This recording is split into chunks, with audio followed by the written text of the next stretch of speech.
Oh wow, your computer is. Oh, okay, just kidding. It's not slow. Hi. Hey everybody, how are we doing? I wonder Good if anyone's afternoon. here since we haven't done this in a while.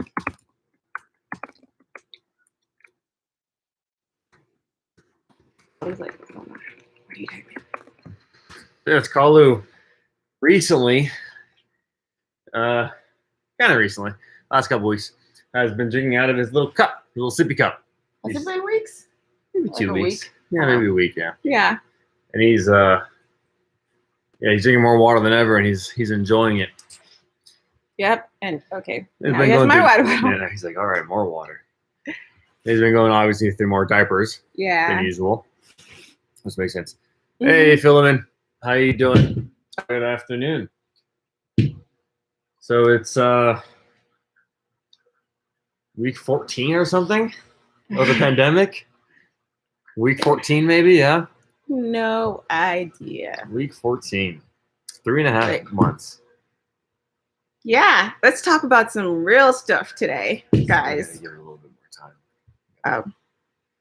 But, Okay, when some more people show up, we're gonna talk about some real things. Hello, though. Hi, everyone. Oh, okay. Hey, Hummingbird, how you doing? Hey, Miss Lovely.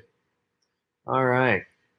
So June is upon us, which obviously tells us summer's here, which means heat. So get ready to turn the AC on because it's gonna get hot pretty soon. Like a newscaster. So June is here. I've always wanted to be a meteorologist. All right. Never in my life have I wanted to do one. Anyway. All right. Can we So, start? Okay. Ice is rather excited for this week's topic. Not excited. I just feel like it's important. We got to get to it. Philemon gets it. Yeah. Well, hi. Hey, I hope you guys Sonia. I hope you guys are doing well during this pandemic and social unrest. Yes, quite a bit of to it. say the least. The last in May, like 2.5 million people were back employed. Most of it for food service, which makes sense. That was the first to go, and it being the first to come back. Probably not the first to come back. But all right, let's get to it. All right. It's 4:02. Okay. Hi. So let's get to the real meat of this live. You guys have probably already heard about George Floyd and Breonna Taylor and Ahmaud Arbery and so many other people. And there's a lot of social, I guess,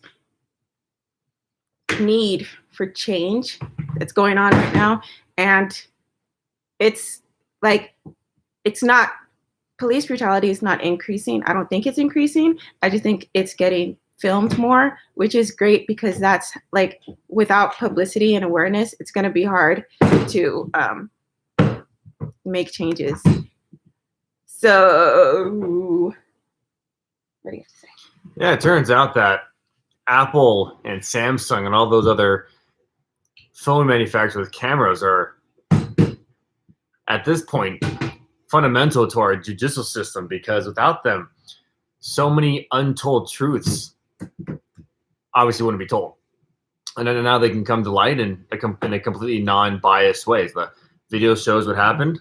Video shows what happened. The police department can't get the body camera and hide it or put it, in evidence or prevent it from the public from viewing it.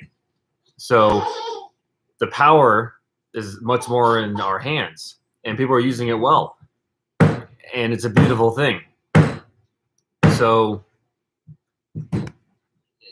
obviously, it's unfortunate that these videos are being made of the events taking place, though.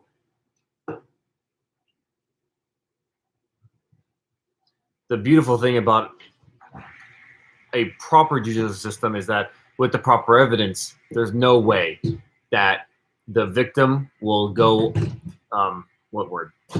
Not unrevenged, but. Well, it does happen. No, with Ideally, the video. it wouldn't happen. these videos are, it's impossible. Like the cop that killed George, it's impossible for him to get away with it now. Before, Hopefully. it would be against eyewitness news. Civilians word against the police words. I'm pretty sure that people have gotten away though, even on camera. Police have gotten away on camera. But I think, like, that's gonna change. That's gonna change. Yeah. It levels the playing field. It does. Oh yeah, Black Lives Matter. Let's talk about that. I want to talk about the phrase because Black Lives Matter, and this is let me give you a little analogy. Yeah, when somebody says Black Lives Matter, we're not saying, oh no, it's okay. We're not saying that only Black Lives Matter. We're saying that Black Lives Matter. It's so sad that this is a controversial statement. The fact that somebody matters shouldn't be controversial. That should just be a humanitarian fact. But anyway, let me give you an analogy of houses, because I heard this one and it's great. Let's say there's a house on fire and the firefighters come and they're about to put out the house on fire. And some other neighbor comes and like, hey, what are you doing? And the firefighter's like, that house is on fire. We're going to put water in it. And they're like, okay, what about our house? Why don't we get water? Because your house isn't on fire. Oh, so our house doesn't matter? It matters, but it's not on fire. You see that? All houses matter. So,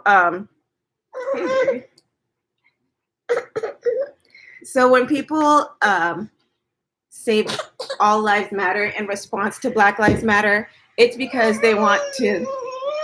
I mean, they know what they're doing. There you go, baby. So yeah, Black Lives Matter. Thank you for coming to my TED Talk. There you go. I feel like that was a pretty good analogy.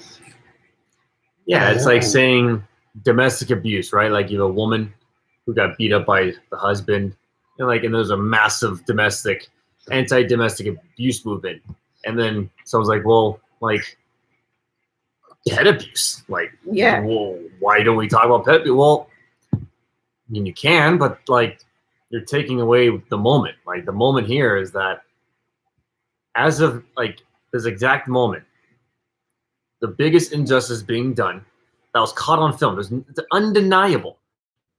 A black man was killed by a police officer, which has been going on for centuries because it's systematized and institutionalized at this point. Mm-hmm. And it's time to end it.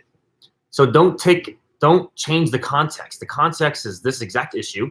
Let's solve this issue and let's focus on this.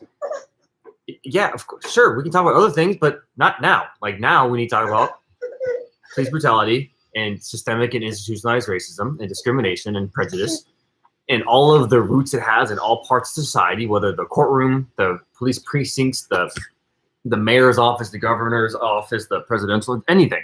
Wherever it is, it needs to be rooted out. And to that point, hypothetically, the exact number doesn't matter. The idea is what we're trying to get to is that 3, maybe 5%, let's just say, police officers could be bad people. It doesn't matter. We all know there's going to be a couple because within any demographic, there's going to be some bad people. That's fine. It is what it is. But what needs to happen is that the other 95. Okay, what if we put up the camera so I could breastfeed without them seeing? Okay. Yes, and the other 97% of people within that demographic, in this case, police departments, need to come out and say, hey, get this shit out of my precinct. This does not belong here. If you're a racist person who doesn't like black people, get the hell out of here. Okay, we don't want you here. And in fact, I would,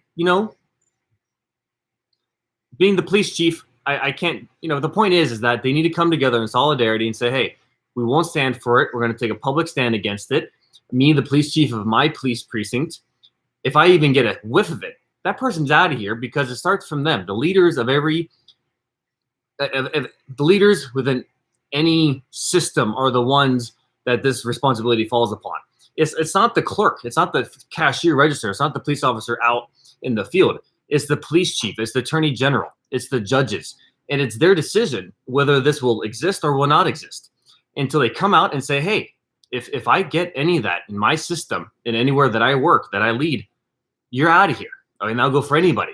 Because all of these behaviors, there are so many indicators before it actually takes place. Like this police officer, I forgot his name. He's just a piece of crap. Like there were like 13 complaints against him or something. Okay?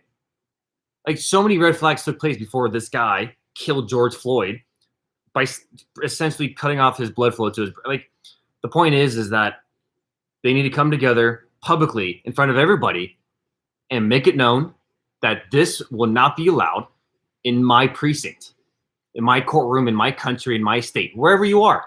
You as a leader need to step up, go take the public stage and get it out. Or these protests and everything else taking place will keep happening. And they're not unexpected. Like these protests and everything else, they're not unexpected. It's human nature to fight against someone who's oppressing you and who's systematically trying to kill you. And that's the beauty of the American public and the American judicial system and our Constitution, is that we're allowed to legally. That's our God-given right to say, hey, I have the right to say something in a protest. And we need to take advantage of that.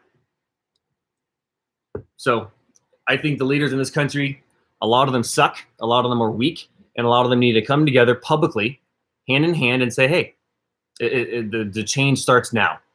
It starts right now. Because, yeah, that's what I think. Good job, man. What do you think? I agree. It's a systemic thing, and the leaders need to come together and implement change. If this police chief would have fired Derek when the first or second complaint came in, this wouldn't have happened. Yeah, think about all those victims that these have untold stories.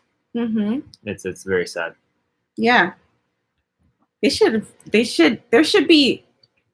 You know what? I don't know. There needs to be systemic change. Sorry. For people who are wondering what they can do as individuals, we know you guys are not police chiefs, so it's not like you can go and fire somebody. But as an individual, there are some things you can do as an ally or as a Black person. First, really important thing is to educate yourself. So I would recommend 13th on Netflix. That is a wonderful documentary, and it's really educational. And then there are 2 YouTube videos that I'm going to look at right now. I had them saved. Uncomfortable Conversations with a Black Man. That's a good video. And then the other video is by Patriot Act. We Cannot Stay Silent About George Floyd. It's the Digital Patriot Act show that's on Netflix. I think those are a couple of videos that you could start on. If you're scared for your life, or you're done breastfeeding. If you're afraid to protest, then we're not asking you to go out and protest. But there are a lot of things that you can do at home to implement change, because we're the leaders are the point, like the cause of the problem, but we're all part of the problem. And who we vote in, what we allow our leaders to do. Yeah, we vote in our mayors, we vote in our sheriffs. Yeah. Yeah. And to Pris's point, go out and vote. Pris, I believe 77 Pris, you're in Atlanta, Georgia. Is that right? I hope you are. I think you are. If not, someone else. I think it's you, though. You're on May 29th or 26th, the mayor of Atlanta, yes, she's an African-American woman, a mother of 4, which she makes known. She came out and had a beautiful press conference. She had a 4-minute speech, and she's like, look, yes, I'm a Black woman, and I have 4 kids. I know your pain. I feel you. Trust me. But we have to make change. You as the voters can vote. Go vote. Go vote in the right judges, the right congressmen and congresswomen and sheriffs. And Pris, I know every single time you get on here, you say go vote because you're in the voting. I know South Georgia. Okay. So yes, voting is a powerful thing, and oftentimes it's an underappreciated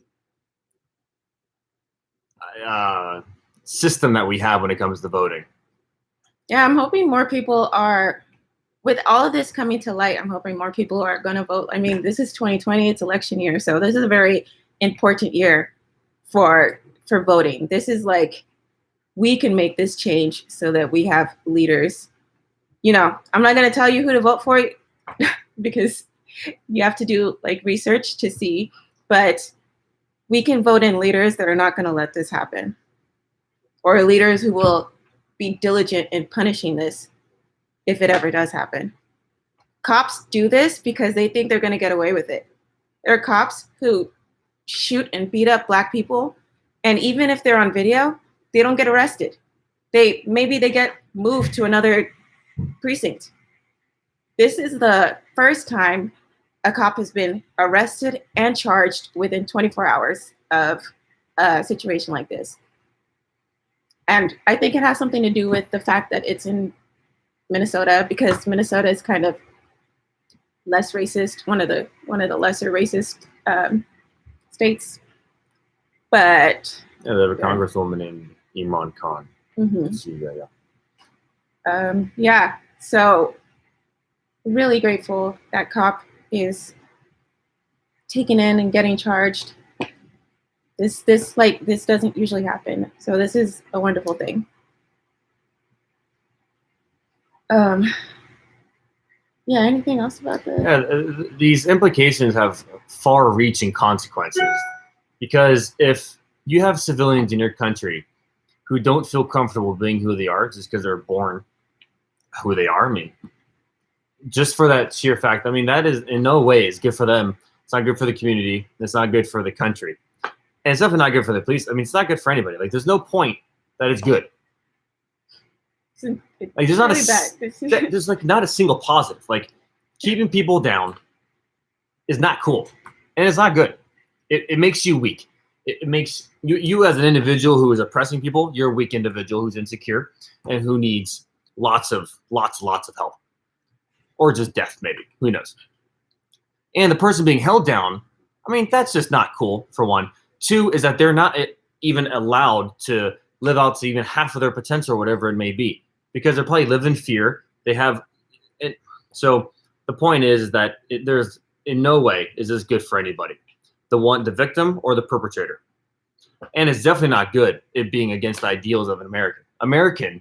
To be American is not to be white or Black or whatever else. It's what makes you American is if the set of ideals and the principles that you live day in and day out, how you view women, how you view males, how you view people in general, how you view anybody, that we all have the right to be the best that we can and to live out our freedom. Thomas Jefferson has had the 3-word life, liberty, yes, and pursuit of happiness. Yeah, the pursuit of happiness. Yeah. Beautifully said.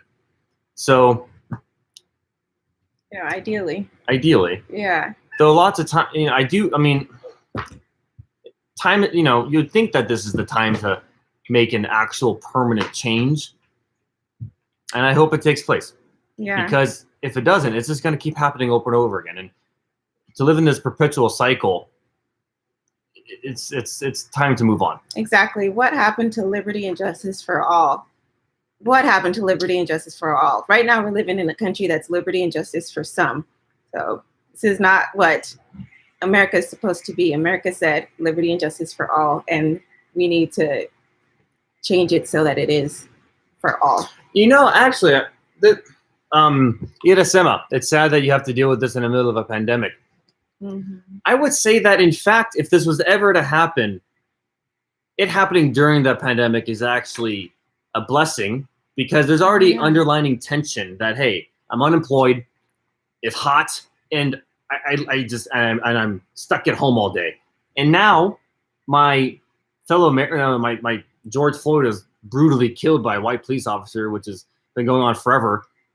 That was, as they say, the straw that broke the camel's back. And so the pandemic actually gave us Americans the fuel and the energy to go out and protest as we are around the country. Yeah, I agree. And if there's ever a time, because honestly, like we all know, Black people were killed very often by police, whether on film or not filmed. And these other underlining social issues taking place right now, and then you on top of that, so just sheer brutality taking place from a police officer to a black guy. There you go. You're asking for issues, and it, you know, I actually can see this being He wants fresh the milk. best timing possible. Though of course no one wants this. A little Oh, bit. sorry. Feeding number 2. Yeah. Okay, hold on, baby. So, okay. We all agree that there is systemic and institutionalized racism, and we have to bring that to light. It being brought up to light during the pandemic when everyone's already pissed off and angry anyway. This added the fuel. This was the catalyst to hopefully make legitimate change. And if Joe Biden gets elected in, maybe he can start a cascade effect to bring about more societal change and improvement for all, as Miss Lovely said. Hopefully, he can do that, because we know Mr. Incumbent will not do that. That's an asshole. You're right. That's an asshole. Anyway. Yeah. So, what was the? Oh, damn. What? I was born in the late 50s, and it's worse now. Really? Hey, Pris, do you think it's worse now because it's more documented, or worse now because you think their behavior is actually right? Or, I mean, sorry, is actually worse? You know, actually, it is. You're right, because 40% of our incarcerated people are black males. Yeah. Oh my gosh, that's why Netflix's 13th is just a wonderful thing to watch, because after black people got released from slavery, white people obviously didn't want them to be released from slavery. So how else can you maintain that system? Yeah. But legalize it. Yeah. The freaking 3. So speaking of YouTube videos, another one you must watch is a guy named Brian Stevenson. This guy's amazing. He has what I believe, I don't want to say his initiative, but I think it's Equal Justice Initiative. And this guy's amazing. You should watch his TED Talk. He's awesome. He's a good guy. We'll put all these links in the description. In the comments. In the comments. Yeah. Because it's not a. Can we do description? Well, we'll get you the YouTube video, but if there's ever a time for people to actually, even a better point, this pandemic, no one's working. You can't be any more focused than now as a country, because we're not working. More people are going to the protests. Yeah, more people can go to protest. More people don't have work, so they get home when they're tired. I'm like, I was beat up for 8 hours. I can't go fight for social change. Well, no, yeah, now you can.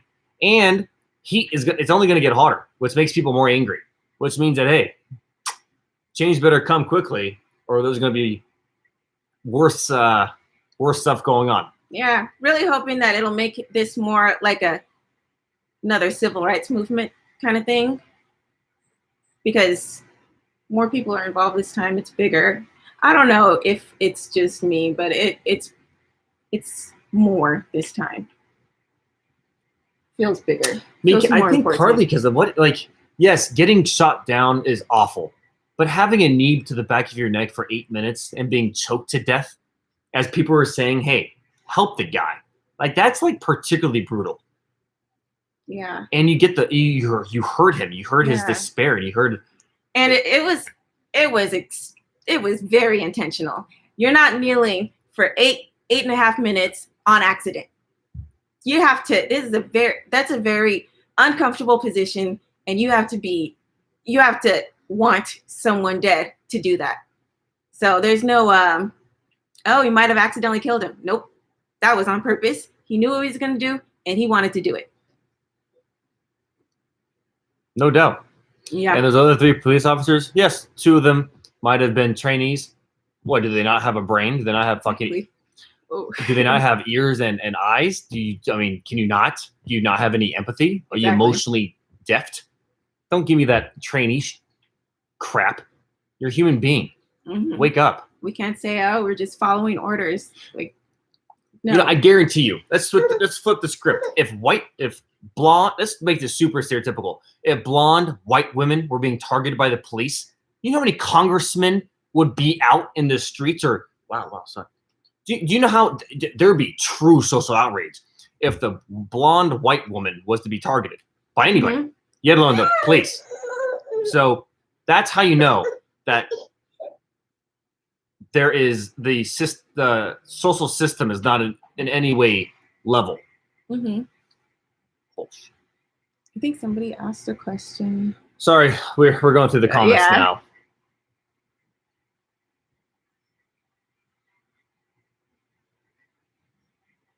now. This has been a really hard time. But I guess since it's 2020, this is the best year for it to happen before November 2020. Look at that.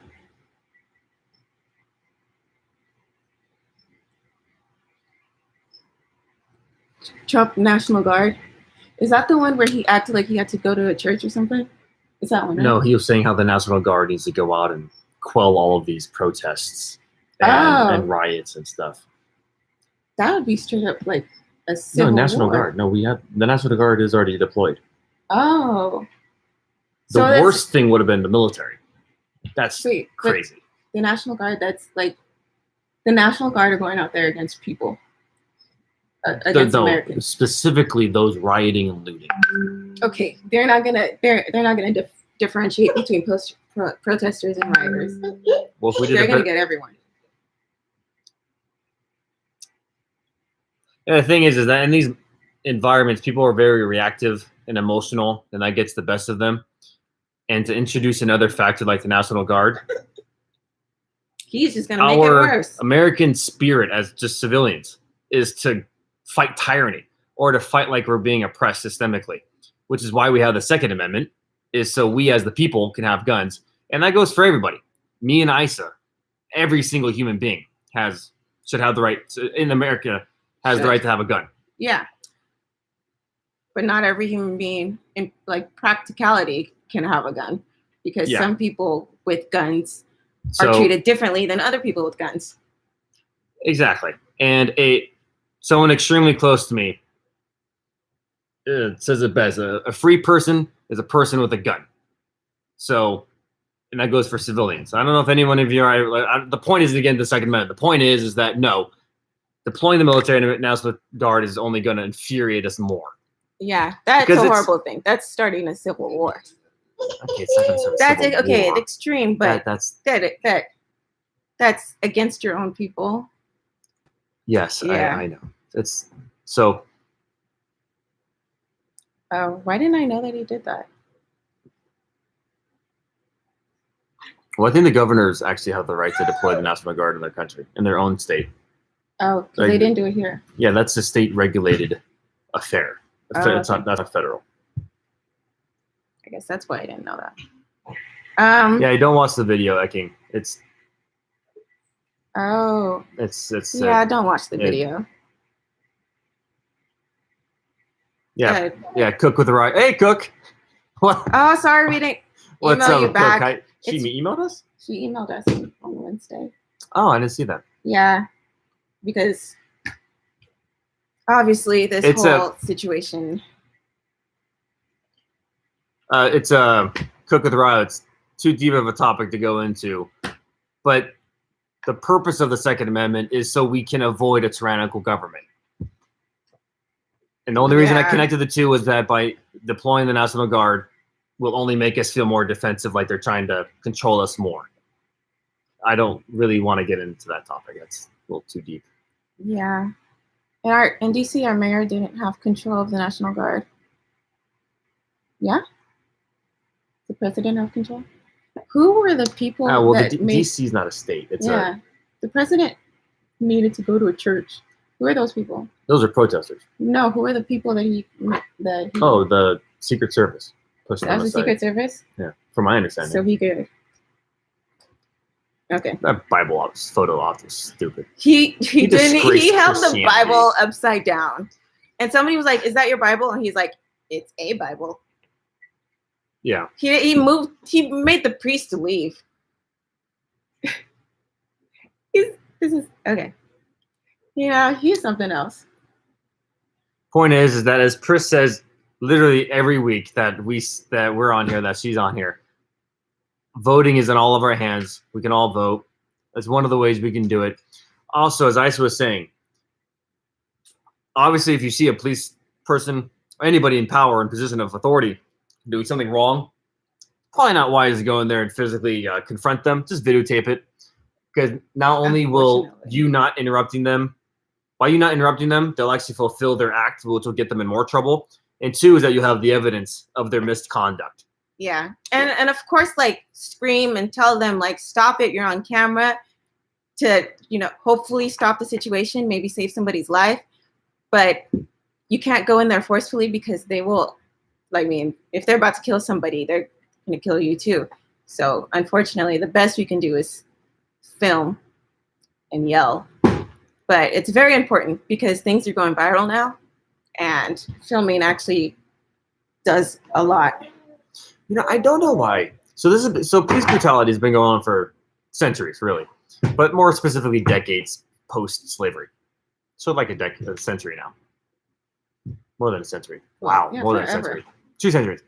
I don't understand why it's so hard for the police chiefs to come together and say, hey. The police chiefs are also racist. I get it. But like, how has a president not said that? How has the president said, hey, cops, unless you want more social unrest in your part of the town, how about you come together and get it out? Like, that's not a crazy statement to make in America. It might be crazy to make in Russia. I don't know. But like, or China or Turkey. But America, it's like, hey, President of the United States, yeah, social issues aren't really your thing, but they kind of are, because they should be. You should say, hey, come together and say, get it out of here. Or governors. Like, all of these blue states, it's kind of annoying. Like, these governors, all of the blue states who are like super pro equality and crap, need to say, hey, not crap. Sorry, that's frustration that's coming out. All of these liberal governors, they say, hey, all of you police chiefs, you got to come together and get it out of your system. Otherwise, if it's not coming from the governor down, it's not going to really happen. And people like my son, Okay. and people like my son and my wife and people on my family's side of my wife's family, or a lot of people in this chat, are disproportionately targeted. Mm-hmm. And at this point, I'm just repeating myself because it's so frustrating. It's also really hard to know who is racist, because Malcolm X said that he said what, conservatives express their racism, but liberals hide it. But they're also racist. Yeah. So that's another thing. It's really hard to discern who is like a liberal and who's actually on your side. The thing is that ideologically, neither political party has anything to do with race. It has to do with a few other things, like, for instance, how you like to spend your money, how you view the Second Amendment, or how you view what's a big distinction? Abortion. Yes, ideals, like exactly perfect, like abortion. Abortion has nothing to do with race. Somehow or another, down the line, liberals and conservatives have been viewed as part of what differentiates the two is race, which is stupid. There are tons of conservatives out there who are great people who want equality for all. And it's clearly, as Aisa was saying, a bunch of liberals that actually are racist. But at the end of the day... Like Amy Cooper. Yeah, that's right. I said her name. Who's that? The African-American. Oh, gosh. Yeah. So stupid. She's terrible. A liberal. So, yes, at the end of the day, that both sides are human beings. Human nature is fundamental to us all. And so being a conservative, being a liberal is in no way indicative of how you view your fellow human beings. So please don't allow that anyone who happens to vote Republican is racist and anyone who votes liberal is not racist. Because the evidence tells you that a lot of people are racist, even when they say that they're or discriminate. Or discriminate. Or prejudice or something, yeah. Something biased. They just want power, so they say what they need to say, but they're not actually looking out for Black people. So yeah, and maybe those who actually do become mayors and governors and presidents are in fact power hungry. Yeah. And to get to that position, you have to behave in cynical ways. And so people like you and me, like, we don't really want to be president of the United States. And because of that, the good people don't get into positions of power because we don't crave power. Those who crave power are probably little evil. But then, like, if you want to be reelected, even if you're racist, but you know most of the country is not racist, then you're gonna do not racist things just to get reelected. Oh, you said power. There's so many things that get you to power, like greed power, or race. Yeah, but that's one of them. Yeah. Yeah. So. Anyway, oh, and there's something else I would like to address. Let me. Kidding. Are you gonna propose? We're getting married. Yeah, exactly, Chris. You can't see racism. That's exactly right. You can't see it. And I'm going to say some. Oh, go ahead.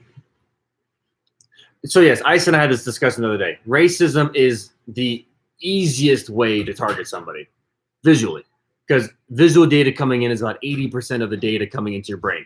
Then the other ones are smell and hearing. So for instance, yes, obviously, a white person suppressing a black person, that's racism. However, a white person suppressing other white people, that's called classism. However, the root issue to all of this is a superiority complex or a insecurity complex. Because either way, scared of you losing power. Yeah, whether you're holding down if you're white, another white person, or if you're white holding down a black person, the core issue that's more likely is like easier. Yeah, it's realistically more easy. And yeah, and also hateful, more hateful. And probably fear. Yeah. But no, because fear of losing power. Because British were oppressing the Irish when they came to America. Yeah, but they oppressed the blacks more. I know. Yes, of course, without a doubt. Yes, yes. But the point is that it's a superiority complex. A tier of oppression, and they're not going to want black people in power because they don't want black people to go up. You know? Yeah, because if they go up, someone has to go down. They don't have to go down. They just think they're going to. It's so people have if they go up, if black people go up, then I don't know. They feel like they're not in charge anymore. Which is a problem in itself.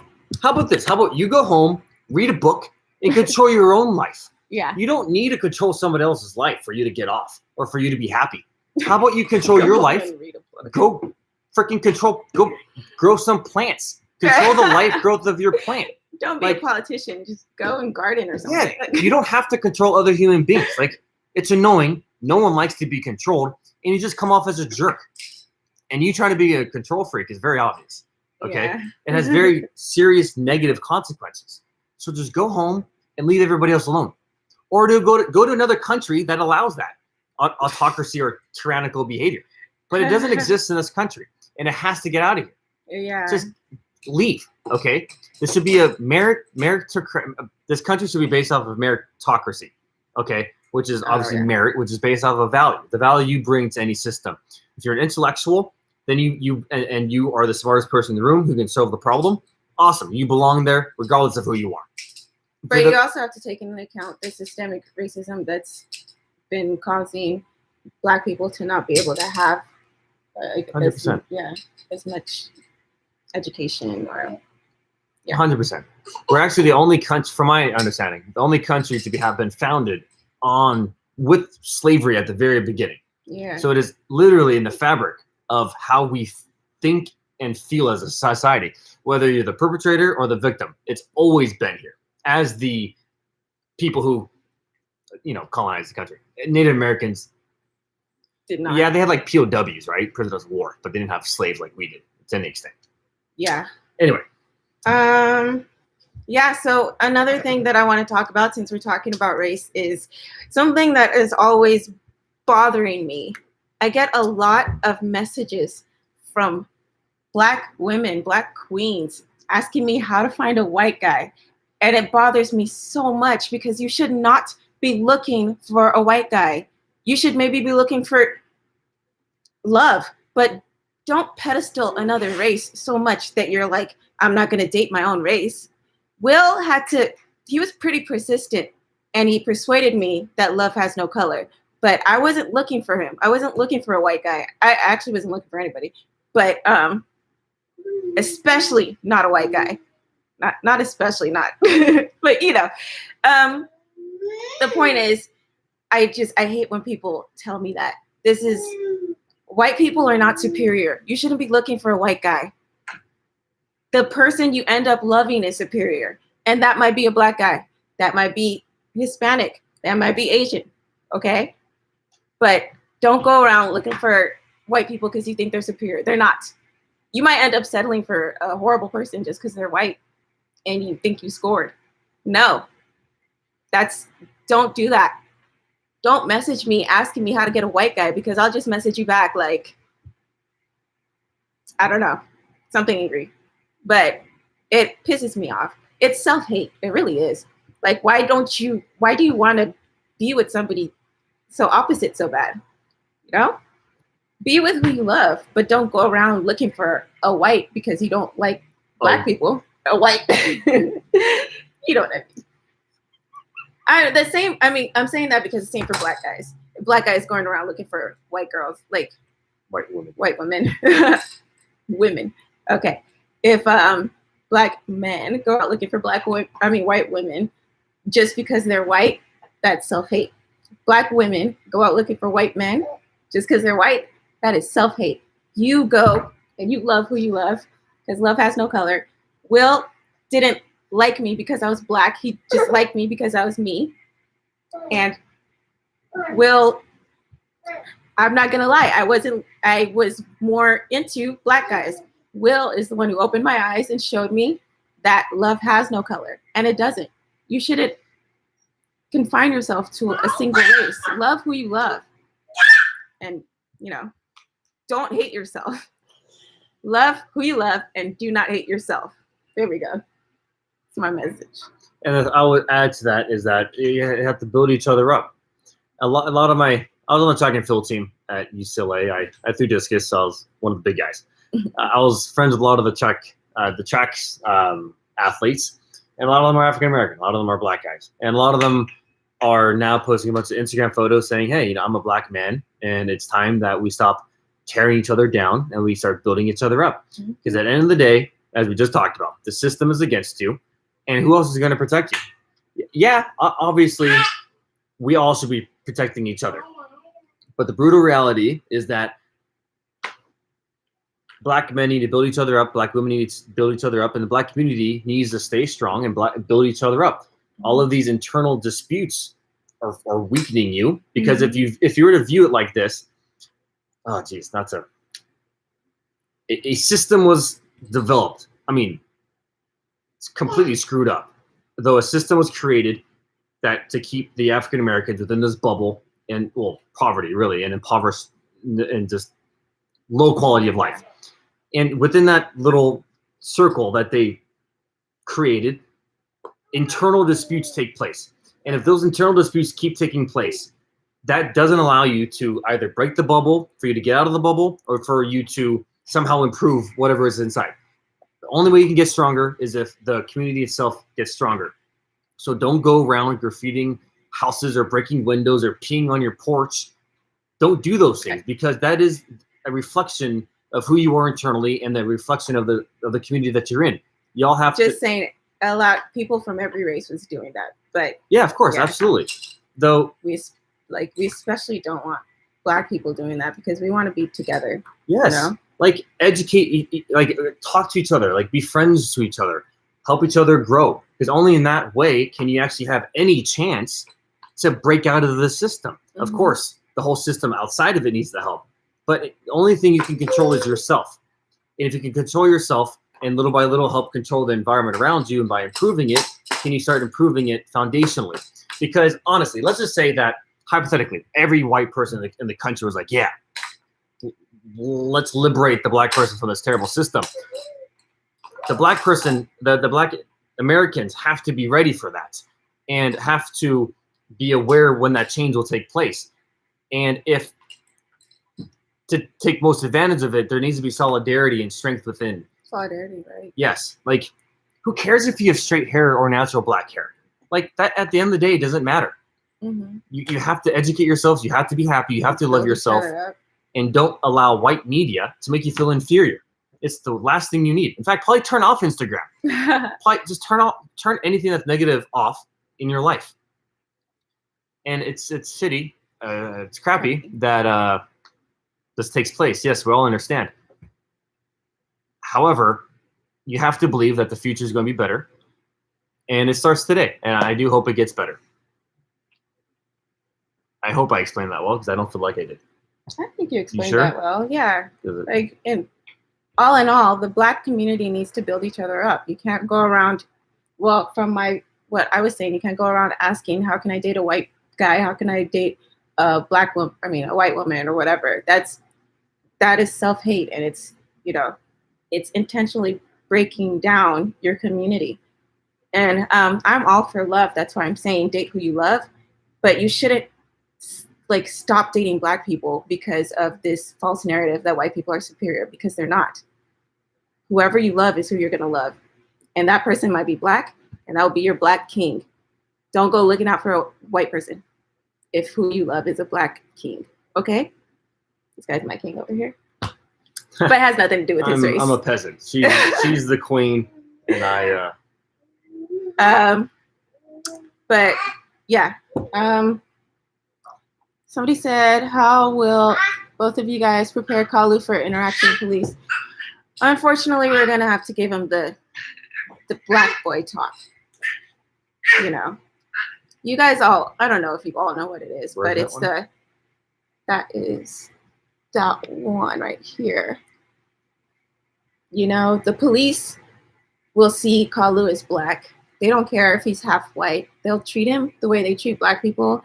And I mean, hopefully things will change by the time he's whatever age, but we have to teach him how to interact with the police as a Black person and, try to preserve your life. Look at this guy. Oh. Preserve his life forever. Yeah, that was Kalu's 2 cents.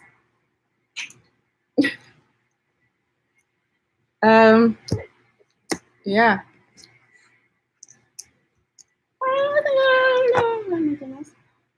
Well, there were some comments here. Yeah, Okay. Eckington, yeah. That's a very long topic in itself. However, the core message of it being systemic racism is core to that long story as well. Yeah, that is a whole nother story. There's there's a divide and conquer kind of thing that racist white people or white people in power want to happen. They'll find a way to divide Black people. Like, one way to do it is Africans and African Americans, right? They'll tell, like, Africans are this, like, I don't know. They white people tell Africans that they are smarter, so, like, harder working, and then they'll tell African Americans that they are, like, they don't come from a land of lions and tigers, just so. Tigers? I don't know. Lions and I got rhinoceros. As a Nigerian, well, when I was a girl in school, I got a lot of crap like that. Oh, did you write elephants? Stuff like that. And that I was, that made me really sad, but it comes from a place of white people instilling self-hate. So we shouldn't divide and conquer African Americans and Africans and Caribbeans or whatever. We're all in this together. 100%. Mm-hmm. And if there's ever a country where we can make a global stand and a global commitment to actually have social change and progress, this is one of the best countries in the world to do so. It would be nice if we could, best country. We could lead the world to. I mean, this is like, we could lead the world to equality. That's like such an ideal idea. Very unlikely, but it's, that's what we should be working towards anyway.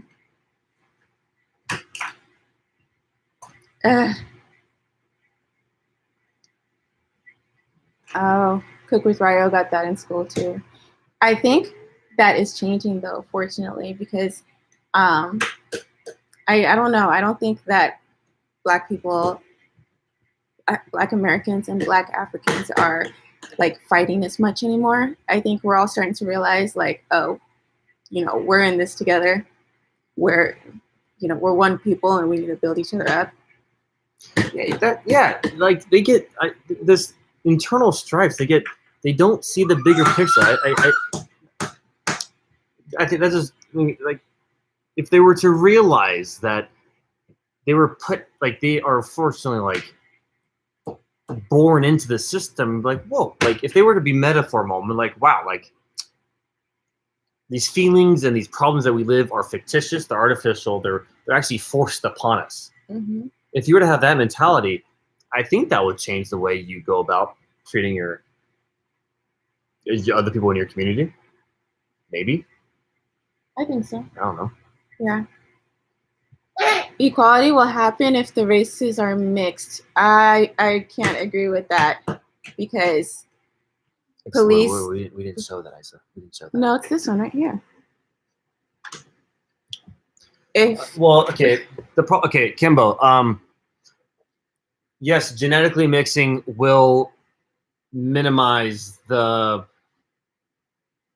obviously different we are physically. However, the core issue is that if I was to be half an inch taller than you, I could somehow create a system in which everyone that is half an inch shorter than me is inferior to me. The core issue is that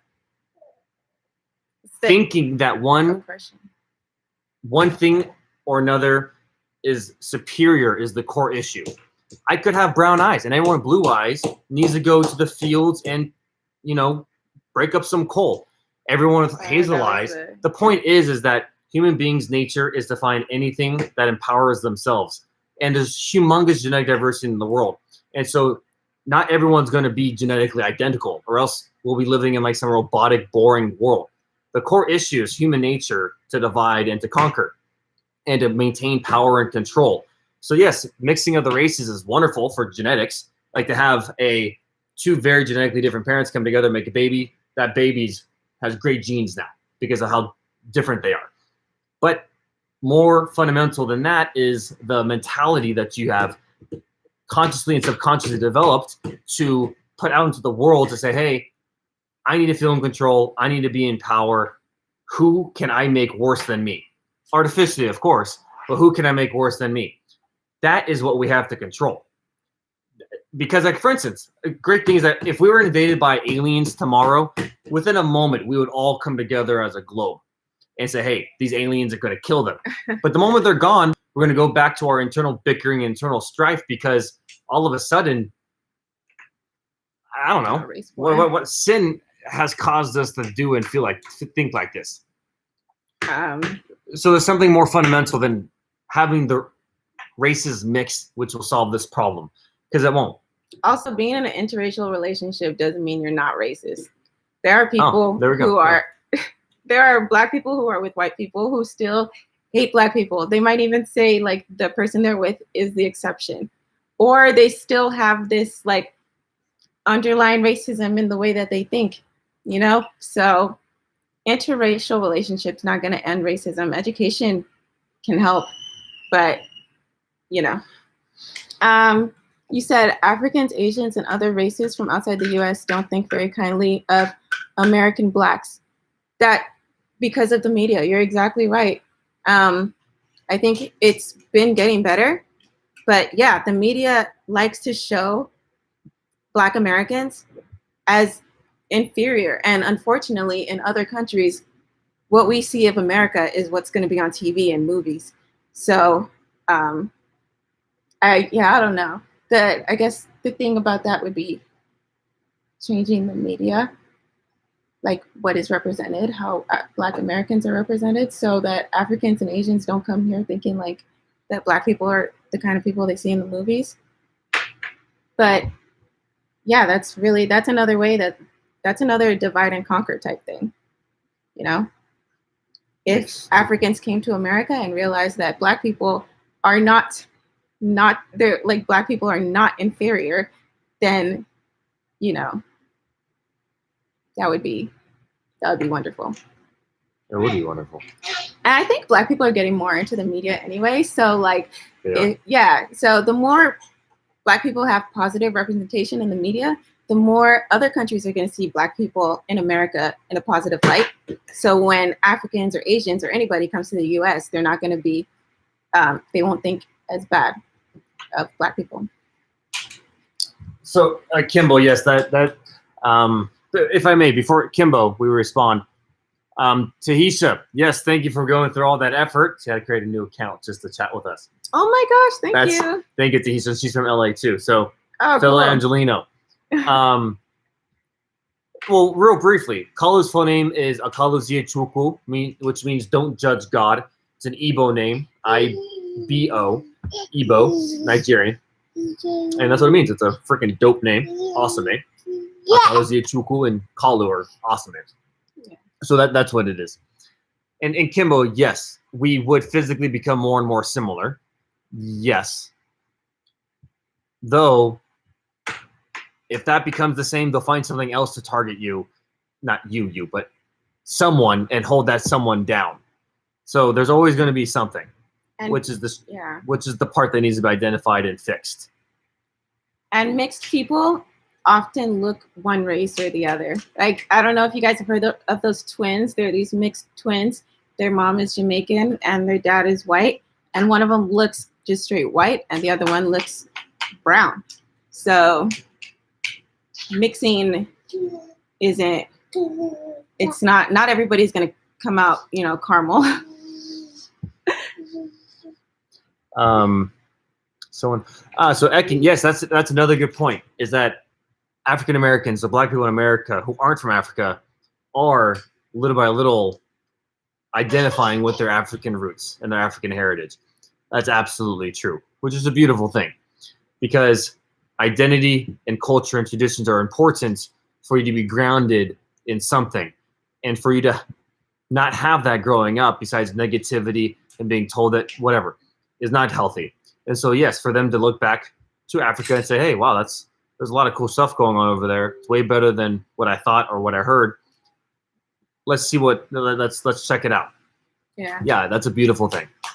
There's also this thing called poverty porn in America. When they show Africa, they're only showing the poor parts. Like, there are people who go to Nigeria and they're gonna be like, oh my gosh, there's skyscrapers and cars and roads, and they're like surprised to see mansions, because in American media you see very poor people. It's poverty porn. So American Blacks and American people in general, sometimes when Africans come over here, think that Africans are inferior because they come from like the bush, which is not at all true.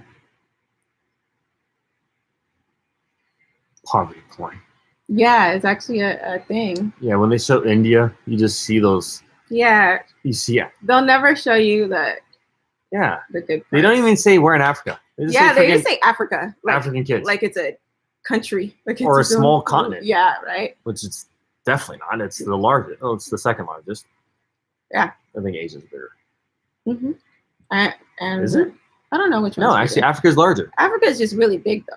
Like, it's not just hey, Africa. Like, even if it's a continent of only 2 countries, identify the country. I know. Say the country. Africa. Right. How uneducated. That's so stupid. They're funded so that? Ignorant. Yeah. Thank you, Tahisha. I'm assuming that many people say your name improperly, and I'm sorry for that. It's an awesome name. It is. Yeah, honey, your hair does look good, and I love that that purple hair tie. Thank you. That. I love that color purple. It's such a great color. Wow, all right. What's up, son? How you doing? It used to be royalty color. Wow, Kalu, you're done with this water. You're just drinking air now. Though, being Christians, there are 2 things we must do: is we must pray rigorously, and pray for better days. And 2 is be proactive, because not only we're supposed to pray, we're supposed to live it out and make actual change in life. Prayer is great, yes, but along with that, we must also act. God makes it very clear. You pray and you do. You pray and you do. and you refine yourself and you learn each time, but you must act. But if you literally cannot do anything except for pray, that's very important too, because this is also a spiritual war. It is a spiritual war. Yeah. But we have to go soon. I just want to say something good, positive. Yeah, absolutely. Okay, so something that came good, something that came from this that's really good. My school is now teaching, getting seminars about race and institutionalized racism and bias and everything, and it's actually working. I have friends who are not Black who told me like, oh, my eyes are open. I didn't realize that it was such a deep problem like this. Like, I didn't realize this is what racism was. I thought racism was just like calling you a bad name, but now I see what it is. It's really like, it warms my heart to see that people are actually learning what bias and racism is. Absolutely. So that's a good note. And that tells me that a lot of people are not in tune with what human nature is. It's not hard to figure out. It's not hard. It's really not hard, right? Yeah. It's in fact easy. They make it easy for you to see the crap that exists in this country. And not only that, yes, the numbers are real. We can see that African Americans are incarcerated at a humongous rate, 10 of them on probation. Many African American males between 18 and 35, 1 in 3 are in jail, probation, or whatever. It's not hard to go find the numbers. 2 is that if you can't imagine that people have created a system that oppresses other people, then you are clearly not in tune to what it means to have a human nature or to know what human nature can be, which is troubling. Like you need to get some common sense. That to me is what's troubling, because oh my God, I'm a 25-year-old guy. I just now knew what racism was. Like, you're just a moron. You're just a moron who hasn't actually ever had their eyes open throughout your entire life. And you've never actually analyzed what society is doing to certain groups of people. The thing is that this has been going on for centuries. It's a redundant topic. People are evil, oftentimes. People like to hold other people down. It's nothing new. As someone said, it's nothing new under the sun. And so these redundant conversations are annoying. It's not like we're talking about how to get from Mars to Pluto. No, we're talking about how generationally to keep people from being oppressed generationally around the globe over centuries. Same freaking topic, and it's getting quite old. It's getting very old, and it's getting annoying. Yeah. We just need to 2020, and we're still talking about this. That's so sad. 100 years ago was World War I because of the Austro-Hungarian, all that crap. 100 years. 100 years before that, 1819. Slaves were Civil War is 1840s, right? 150 years. Black people were slaves, were liberated. Not really, though, right? It's like, come on. It's either... The biggest issue is actually our educational system, both within our family, generationally from parents down to kids to offspring, and then the educational system within the country. Because the parents aren't teaching their kids well enough, and our schools aren't teaching their students well enough. That's why this stuff gets to perpetuate, and it's getting old and it's getting annoying. Yeah, the schools don't teach like real it doesn't history or American history. And then oh my God, I'm a white conservative person on Fox. It's crazy to think people are outraged by this. Oh my gosh!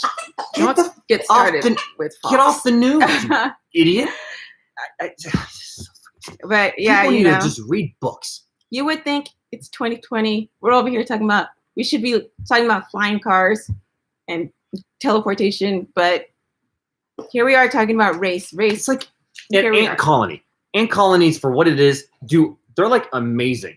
Why are they so amazing? Because they work beautifully together. Beautifully. They don't let freaking, oh, my arm is like an inch longer than yours, so like, what? No, they don't do that. They get to make beautiful underground tunnels, satisfying their queen. Okay, I guess there's a hierarchy. But the point is that just one person. Everyone, because she's like giving birth. I get that. But like, there's no systemic oppression in an ant colony. There's not. Right. I hope not. Not. Your chemical odor sucks. That's how they doesn't matter. Point is that for us to actually progress and not be a virus to this planet Earth and stop being a virus to each other, we need to figure out that we all have something in here called the brain. Systemically, we are so damn similar that global issues for every human beings are probably the same throughout any country. People want food, water, they want energy, and they want to learn and do whatever their passion is. And once we just figure that out, we can actually start going to different countries. Different planets and galaxies and stuff, right? Like some real cool stuff. Like it's not cool to be a police officer and go out every day and want to go kill people or oppress black people. Like why? If that's cool for you, you should die. Then you should be euthanized, right? But what's actually cool is progressing as a whole entire globe, saying, "Hey, let's go see what's on Jupiter." I mean, they got the big crazy red eye. Let's go see what that's about, you know? But no, we're stuck on this damn Earth because human beings haven't figured out how to work together yet. It's fucking annoying. Yeah. Yeah. And the worst thing about it is that look how many millions of hours of wasted human energy and productivity has been wasted on crap that's been happening around the world since forever. Huge waste of time. If you're gonna have a productivity, meter on this, we're like terrible. Like we're super unproductive, and it's just. So. I'm ranting. I'm sorry. Embarrassing for human beings that we're still on this like we're still being so oppressed. I don't know. I'm praying for change to come. We're all praying for change to come. We've been praying for change to come for centuries. My wife is Ebony. I don't know. Wakanda. Just kidding. But yeah. So I think there has been change though. There has been change. There have been some positive things. There has been positive things since the. We did have a black president. Yeah, and he's black. He's not like some whitewashed guy. He's black, which is cool. We have there's more better black representation CEOs, exactly. In business. Yeah. In media. In media and in schools. But little by little.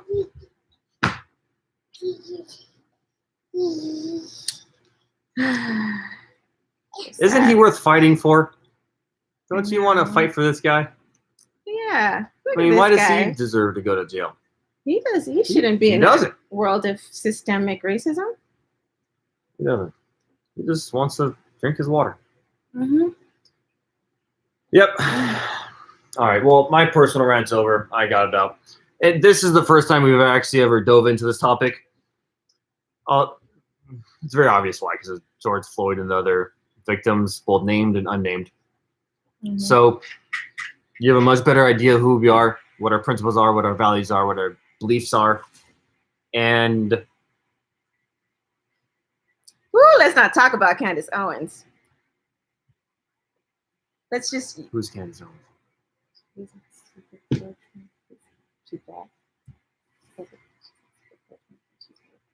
She's a black woman? Yeah. Pro-Trump? Yeah. We don't have to talk about Candace Owens. It's already been an hour. So. Hey, Kimbo, are you in England? I think you are. That's what you said, that in England there's less racism. What I'd like to say, the diversity in England is very low relative to America. That's partly why. Oh, we had I met an English doctor. Oh, bless you.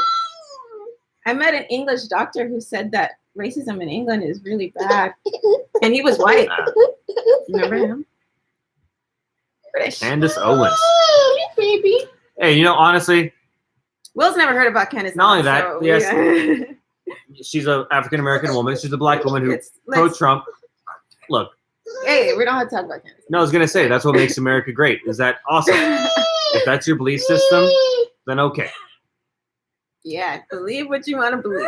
But history's not on your side. And your ideals are going to die. So you should just pick the right side.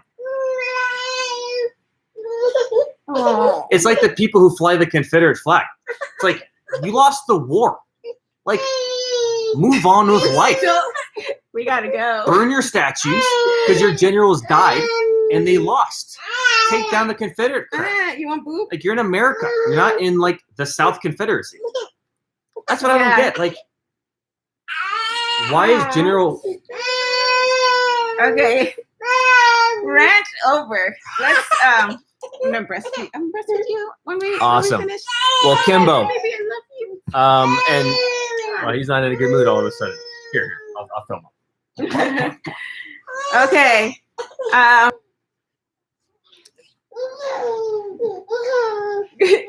Oh, is he liking that? Okay, good. Well, no. What's wrong, son? What's wrong, huh? Oh, he pooped. Oh no.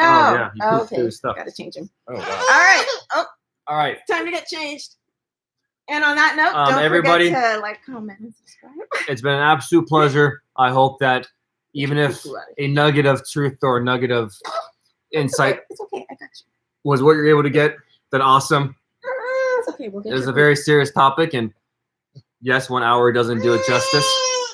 However, it was a start, and I hope that we hope that the country gets better. All right, y'all. All right, everybody, it's time to go. Cook with Ryle and all the other friends of ours. Take care. Have a great week, and stay strong.